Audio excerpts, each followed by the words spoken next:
In Commitment 2026, a major announcement in the race to be Florida's next governor. Republican nominee Byron Donalds now has a running mate. Donalds welcomed State Senator Bryan Avila to the ticket this morning in Miami. He served as parts of South Florida in the state legislature for more than a decade. Donalds is running against former Congressman Democrat David Jolly in the general election. And of course, you can find all information right here. Both Donalds and Avila just held a campaign rally in Sanford. WESH 2's Justin Shecker spoke exclusively with the GOP ticket and joins us live. Justin. Good afternoon. Byron Donalds made the big announcement this morning at Miami's Freedom Tower. This afternoon, he was joined by Bryan Avila at his business here in Sanford. Together, they're running on a message to make Florida more accountable, achievable, and affordable. It is truly an honor to be on this ticket with Congressman Byron Donalds, really one of the greatest communicators the conservative movement has ever had, a conservative warrior, a fighter. Byron Donalds' pick for Lieutenant Governor Bryan Avila is a self-described America First conservative.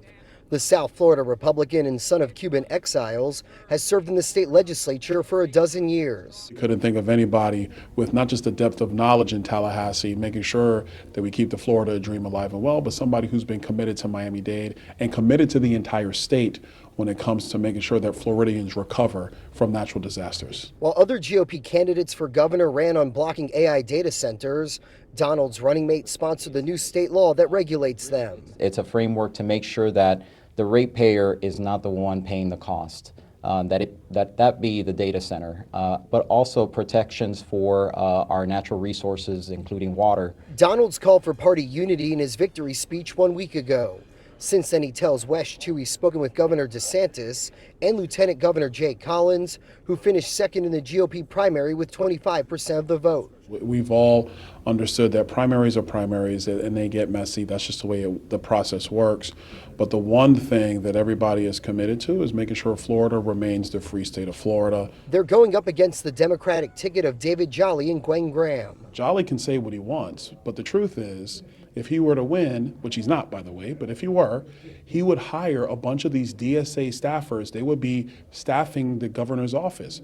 Jolly says he's a capitalist who rejects socialism, and he's pushed back on Donalds, calling him a Trojan horse. He's going to call me a lot of things. Here's what people need to know. I'm a fifth-generation Floridian. My wife and I are raising 2 kids, and I know everybody's worried about housing, healthcare, and education, and that's what I'm focused on.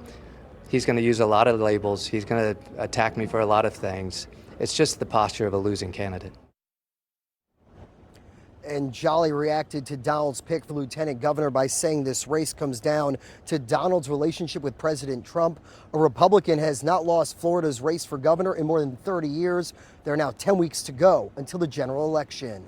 For Commitment 2026 live in Sanford, I'm Justin Shecker, WESH 2 News.